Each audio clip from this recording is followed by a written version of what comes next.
Indian সিরিয়ালের চাইতে পাকিস্তানি সিরিয়ালের কোয়ালিটি অনেক বেটার। ট্রু। এর কারণ হচ্ছে সেখানকার শোবিজ ইন্ডাস্ট্রির সেরা ট্যালেন্টরা টিভিতেই কাজ করেন। ঠিক একই ঘটনা ঘটেছে তাদের কোক স্টুডিওর ক্ষেত্রেও। ইন্ডিয়ান মেগা সিরিয়ালগুলোর বউ শাশুড়ির অনর্গল কুটনামির চাইতে এদের মেকিং বা সিনেমাটোগ্রাফি অনেক অনেক ভালো। গল্প ও অভিনয়ও অনেক বেশি রিয়ালিস্টিক। এই ভিডিওতে আমরা জানব সেরা ৫ পাকিস্তানি সিরিয়ালের গল্প। অল টাইম সেরা পাকিস্তানি সিরিয়ালের কথা বললে সবার আগে আসবে হামসফারের নাম। ২০১১ সালের এই ড্রামা সিরিয়ালটাকে বলা যায় তাদের কালচারের কোথাও কেউ নেই। ওকে। সুপারহিট এই প্রোডাকশনের টিআরপি রেটিং আজ পর্যন্ত কেউই ভাঙতে পারেনি। এই একটা সিরিজ করেই ফাওয়াদ খান আর মাহিরা খান সুপারস্টার হয়ে গিয়েছিলেন। ইন্টারেস্টিং ব্যাপার হচ্ছে হামসফারে অভিনয় করেই মাহিরা খান বলিউড কিং শাহরুখ খানের রয়েস সিনেমাটা করার ডাক পেয়েছিলেন। আরে বাহ! কুরাত বালুচের গাওয়া এর অরিজিনাল সাউন্ড ট্র্যাকটা এখনো ফ্যানদের মুখে মুখে ফেরে। হ্যান্ডসাম তরুণ ফাওয়াদকে বাধ্য হয়ে বিয়ে করতে হয় তারই গরিব ফার্স্ট কাজিনকে, কিন্তু তার মার ইচ্ছে ছিল তার বান্ধবীর মেয়ের সাথে ছেলের বিয়ে হোক।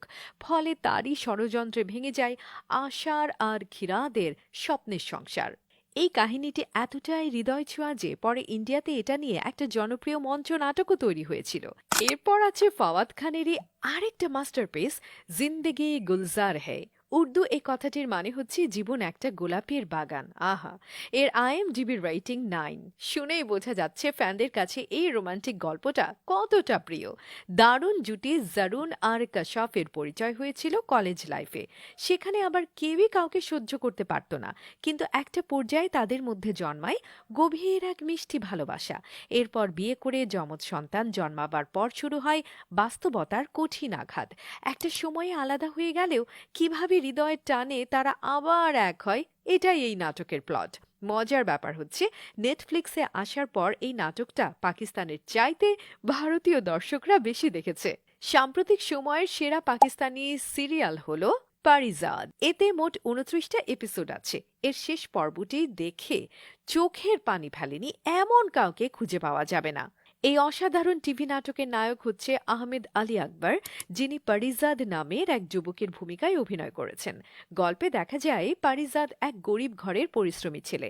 গায়ের রং কালো হওয়াতে জীবনের প্রতিটি ক্ষেত্রে তাকে অপমানিত হতে হয়। এমনকি একটা পর্যায়ে তাকে ভাগ্যের ফেরে জেলে পর্যন্ত যেতে হয়। সেখান থেকে ফিরে আসার পর শুরু হয় তার নতুন